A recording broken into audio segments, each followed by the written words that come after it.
Come make this year's Valentine's treats with me. I'm a 19-year-old entrepreneur with 8 streams of income, and every year I make these little Valentine treats. This year I offered 2 different treats, the chocolate smash heart sets and the heart-shaped cookie cakes.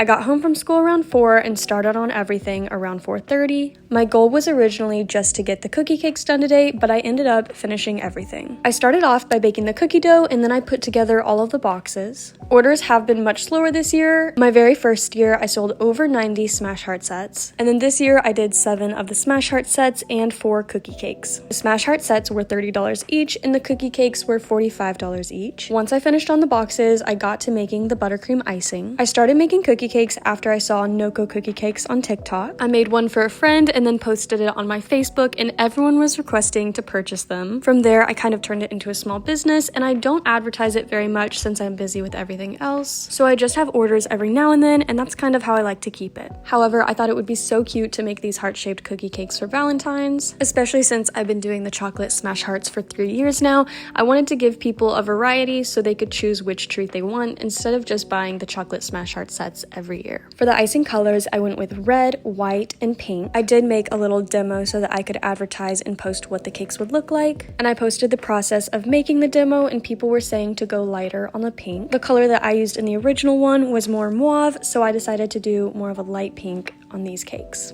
At first I was struggling with the red and it looked more like a dark pink, but I just kept adding dye and mixing it, and I really like how it turned out. While the cookie sheets were cooling, I got to work on the mini hearts for the smash heart sets. I put those in the fridge to harden, and then I started on the jumbo hearts.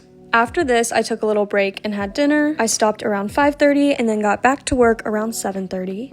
Once the cookie sheets were all cool, I started cutting out the hearts. And with the very first heart, I was not thinking, and I ended up cutting out the center heart, just like how the stencil is. But thankfully, it all held together, so it was not a problem, and I didn't make that mistake again.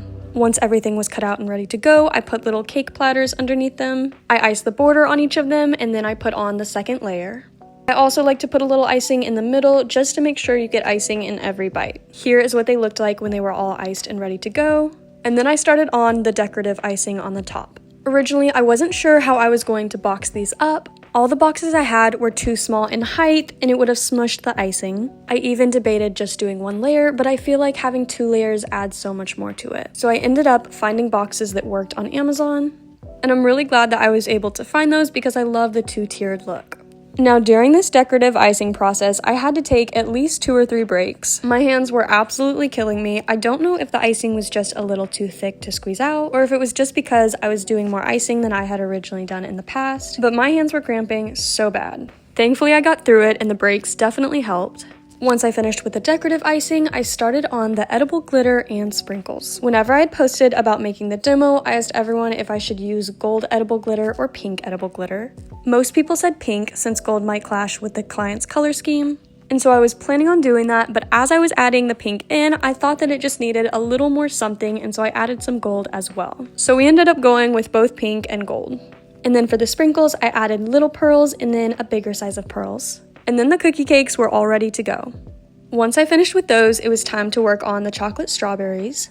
Each set had 2 of these, so I made a total of 14 chocolate strawberries. The chocolate hardens really fast, so by this time, all of the chocolate was ready to go. I put together the boxes and added little Smarties and conversation hearts right under the chocolate. I also included a mallet so the clients could smash the heart and see the little candies inside.